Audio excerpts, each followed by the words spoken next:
Comment la puissance actuelle de la Chine découle-t-elle du développement économique?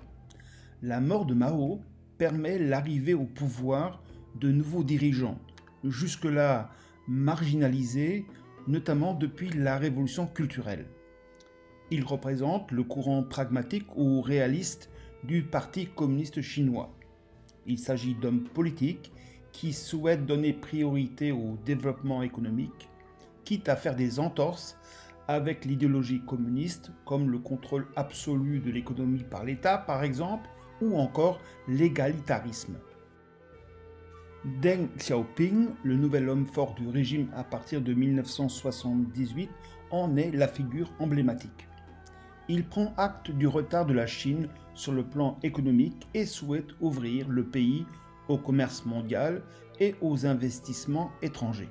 En 1978, il lance le programme des 4 modernisations, dont le but est de favoriser la croissance économique et le développement en s'adaptant à l'économie de marché. En fait, il s'agit d'un programme de réforme touchant 4 secteurs clés de l'économie chinoise: l'agriculture, l'industrie, les sciences et les technologies et la défense. La collectivisation des terres est abandonnée, les paysans deviennent propriétaires de leur production et de leur prix, des entreprises de petite taille sont autorisées. Les entreprises d'État sont gérées comme des entreprises privées, en un seul mot, l'économie est libéralisée. Pour attirer les investissements étrangers, la Chine crée des zones économiques spéciales où les entreprises étrangères qui s'y installent bénéficient d'avantages fiscaux et douaniers, mais également d'une manœuvre bon marché. Ces mesures permettent à la Chine de s'intégrer dans l'économie mondiale et de connaître une croissance annuelle de sa richesse de 10% en moyenne.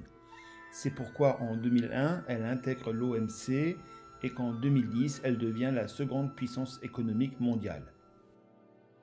Cependant, pour les autorités chinoises et en premier chef Deng Xiaoping, une 5e modernisation, celle d'une libéralisation politique revendiquée par certains, souvent des universitaires, des étudiants, des journalistes ou des artistes, est exclue.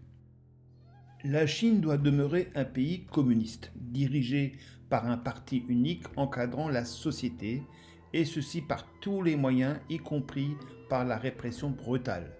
C'est ainsi que le printemps de Pékin, en 1989, fut réprimé dans le sang, ainsi que les mouvements considérés par Pékin comme séparatistes au Tibet, ou encore les revendications démocratiques de Hong Kong.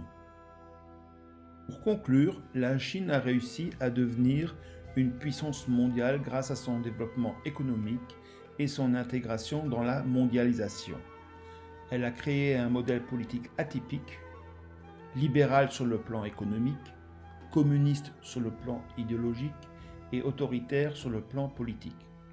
Les autorités chinoises parlent d'une économie socialiste de marché.